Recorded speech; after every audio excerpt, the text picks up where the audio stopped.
changing roles of women in our society are of a forefront of public interest today.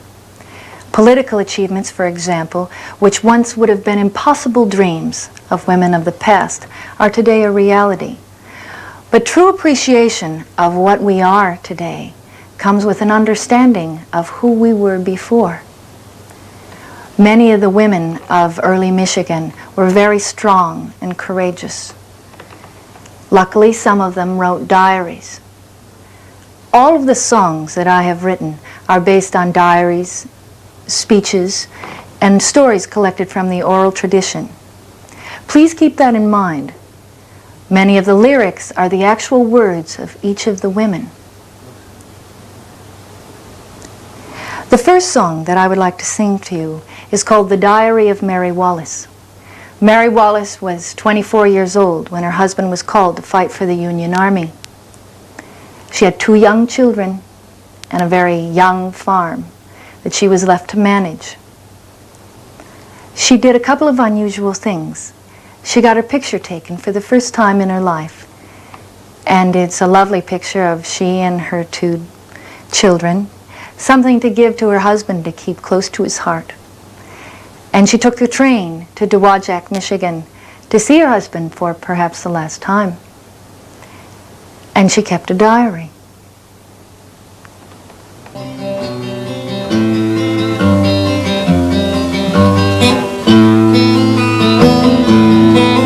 My name is Mary Wallace, Calhoun County is my home. My husband Robert's off to war and I ran the farm along with a proud 19th of Michigan trained to Dowagiac. He's 9 long months away at court. How I wish him back. Oh, but the long war rages on. My father thought it foolishness, my mother thought so too. When I took the train to Dowagiac in the fall of '62, and Bruce, he took me to his tent, I sewed a pocket on his coat. Stayed all night at the campground so early we awoke. He gave me $30, said he'd send another 5. And if he thought he never said, he hoped he'd be back alive. And the cars rolled out to Ohio in the morning about 5. Oh, but the long war rages on.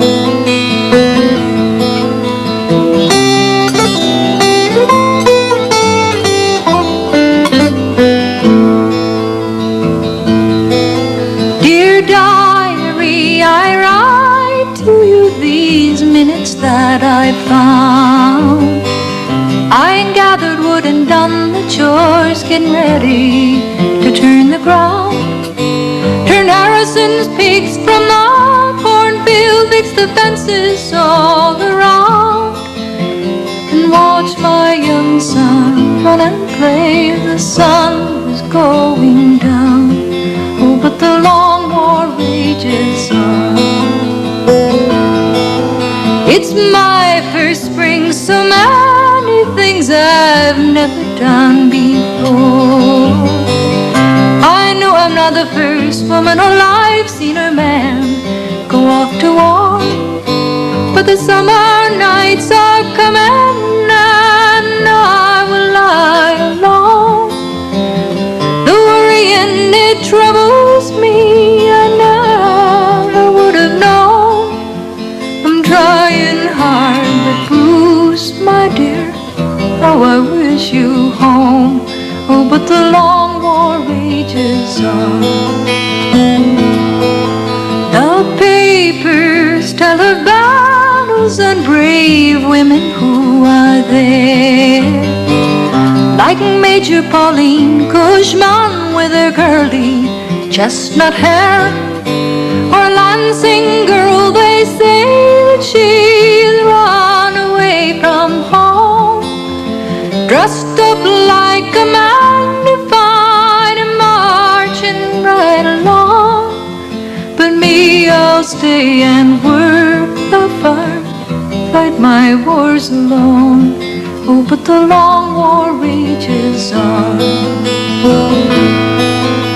The long war rages on.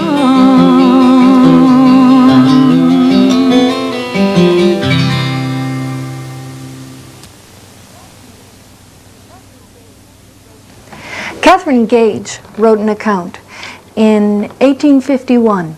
These are all her words. She wrote, "You have to understand, this was a very unpopular cause at the time. We did, of course, have the precedents of 1848, Seneca Falls. But we wanted our own women's rights convention. And so we formed a committee. Someone on the committee was instructed to rent the largest hall in town. It was very grand, it had a big balcony. And someone else was told to invite noted ministers of the day to come and speak on this issue. And so they came. We had a very famous man who was a Presbyterian minister, a man who was a Unitarian, a man who was a Methodist, and I believe a Baptist. And someone on the committee, I'm not sure who, invited one Sojourner Truth. Well, we never expected Sojourner Truth to be a woman. We never expected her to be a black woman. She walked in that day, and she caused quite a commotion. This woman was 6 feet tall, and she wore a long, plain gray Quaker dress. She had her hair up in a little white bonnet, and she had an absolutely ageless face. I was to find out later she was over 50 years old and couldn't read or write a bit. Well, she walked in and people started yelling things straight away in the hall. Things such as, "Oh, so this is an abolitionist affair here today." Obviously nothing to do with women's rights. And other things not very complimentary to her. And she walked right past them all and sat down at the speaker's box as if she owned the place. Well, a couple of the other women ran up directly and said, "Catherine, you cannot let that woman get up and speak. You have no idea what she's going to say. Someone could burn this building down, or they could lynch her. But mind you, we're here today to talk about women's rights and not about slavery. You get this in the papers, and that's all they're going to talk about. Is slavery, slavery, and nothing about the true reason that we're here today, and that's to talk about women's rights." So Catherine said, "Well, we'll see." And then they all listened to these men debate the issue of women's rights. Unfortunately, that day there was no debate. The men all agreed very soundly that women shouldn't have any rights whatsoever. Such things were said in a most Christian vein, such as, "Women are truly the flower of our lives. We should take care of them, help them into the carriages, give them the kind of life that we ourselves cannot afford. We, as stewards of society, have to be concerned with politics and the right to vote. But they are God's little children and should live their life in such a way." And another man said, "Why, if God had wanted women to have the same rights as man, he would have made Christ a woman. And then perhaps we would have had a sign." I do not believe you will find that in your Bible. Well, there was a terrible rainstorm that ensued outside. And one Sojourner Truth decided to get up and speak. And when she did, the entire crowd erupted in booing and hissing very loudly, some of the women hissing the loudest. And Catherine, fearing the worst, she said, jumped up and tried to quiet the crowd down as best she could, and said, "I want to present to you one Sojourner Truth. And as I sing this speech, keep that in mind, that these are all the words that Sojourner Truth gave to that surly crowd at that moment in 1851. Now listen here, children, what's all this talking here about? I see that man over there. He says the women needs to be helped into carriages. They needs to be helped over the mud puddles. They needs to be helped over the ditches and given the best in the world. Well, I say nobody has ever helped me in the carriages, or ever helped me over no mud puddles, or ever helped me over no ditches, or given me the best in the world. And ain't I a woman? Ain't I a woman? Look at me, look at my arm. Well, I've plowed and I've planted, and I have gathered into barns, and they ain't no man that could head me. And ain't I a woman? Well, I could work as hard as any man, and I could eat as much when I could get it, and I could bear the lash as well. And ain't I a woman? Well, I have borne 5 children into slavery, and I have seen them sold away from me. And I have cried out with a mother's grief in the night, and they ain't no one that heard me except in Jesus, sweet Jesus. And ain't I a woman? Well, listen here, children. I see that man over there, the one in the little black suit. He says that women can't have the same rights as man, because you know that Christ, he wasn't a woman. Well, I'm asking you, children, where did your Christ come from? Where did your Christ come from? Well, just about then, with a rolling thunder outside, could not still that crowd like the deep, rich tones of her voice. And she said, a little louder this time, she said, where did your Christ come from? Well, I will tell you, children, he came from God and from a woman, and you know that man had nothing to do with it. And I said, peace almighty, is it coming to my people? Peace almighty, is it coming to my people? Michael, row your boat ashore. I ain't gonna study war no more, well, no more. I want some peace all over, want some love all over, want some understanding all over this world. I want some freedom, sweet, sweet freedom. I want some peace all over this world. Yeah. Sojourner Truth came to live in Battle Creek, Michigan, because she felt that Michigan was so full of all these free thinkers, these people who were politically aware, people who understood our true mission in civilizing this wilderness. She would later meet with President Lincoln. She gave speeches all over the country, and she was a very, very brave and courageous woman. The next song that I would like to sing for you is about a wonderful woman named Madeline Stockwell Turner. And I'm going to play the dulcimer, a fine American instrument. Madeline Stockwell Turner was the first woman in the United States to go to a major university. There was actually a study done in 1848 by a famous doctor, and he offered very prudent advice for young women of the day. He said that, you know, it's quite a shame, a very dangerous experiment, when these young women get it in their heads to try to go to college. First, they have to convince a very small liberal arts college to take them on, and it's very expensive. They get this hard-fought-for and expensive education, and afterwards there's a very high rate of having to institutionalize them. They just go crazy. They cannot handle the rigors of higher education. It is not in their constitutions. Well, one woman in Kalamazoo, Michigan, thought that that wasn't very prudent advice. Her name was Lucinda Hinsdale Stone, and she and a lot of other people put pressure on the state legislature of Michigan to make it possible for women to go to the University of Michigan, the Harvard of the West, one of the top schools in the country at the time, and the place to study Greek literature if you were so inclined. Well, it finally came down to the legislature that either they'd have to build a new school for women or allow women to attend.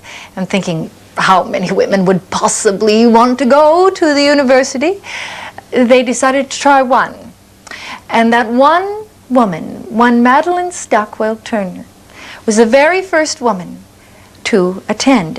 What I'm about to sing you is a song that is based on her letters that she wrote to Lucinda Hinsdale Stone. It takes place in February 1870.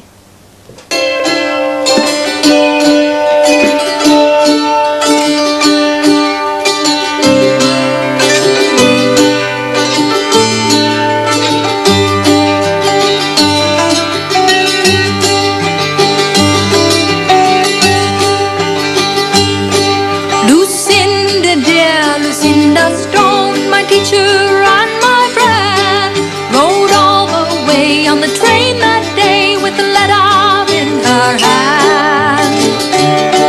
As she came up the walk, she hardly could talk. Oh, Madeline, it's true. They'll finally admit a woman, and my dear, that one is you. I was the first experiment, first so dangerous, very first one to see if women could stay on at the university.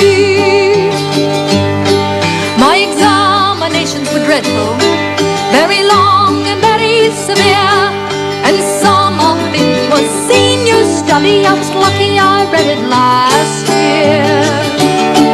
Well, it might have been coincidence, the reading they gave to me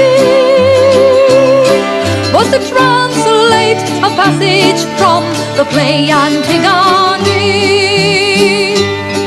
And standing there before them all, I'm sure my face was red. But I summoned up my courage, and in the clearest voice I said, but it behooves us, in the first place, to consider this, that we are by nature women, and therefore not able to contend with men. One morning in the classroom, a dog had wandered in. A couple young men jumped up right then just to put it out again. When the teacher coldly stopped them, he was looking straight at me.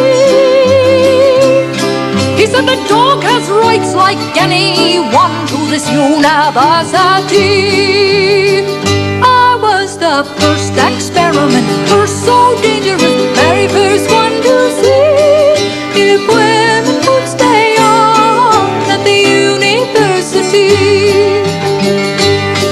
But I must say, for the most part, my professors were quite kind, and kinder still were the young men, though they didn't seem to mind. It was the women of Ann Arbor, all the insults they could hurl. They'd point and call out on the street, there goes that university girl.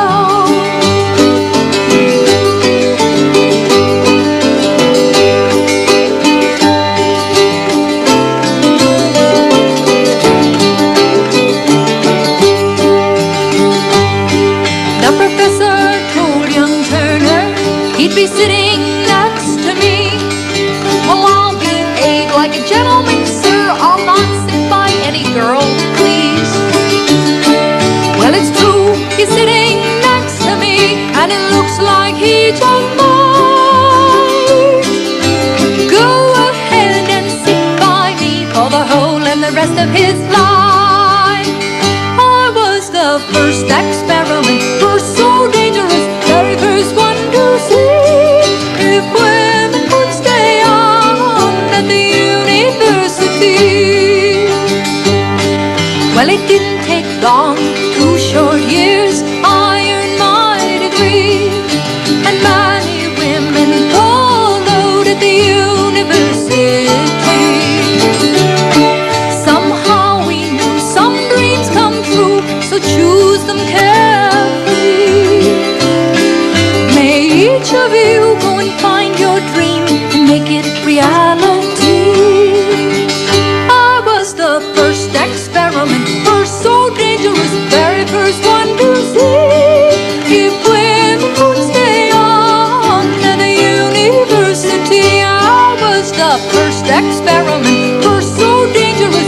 first one to see if women would stay on at the university.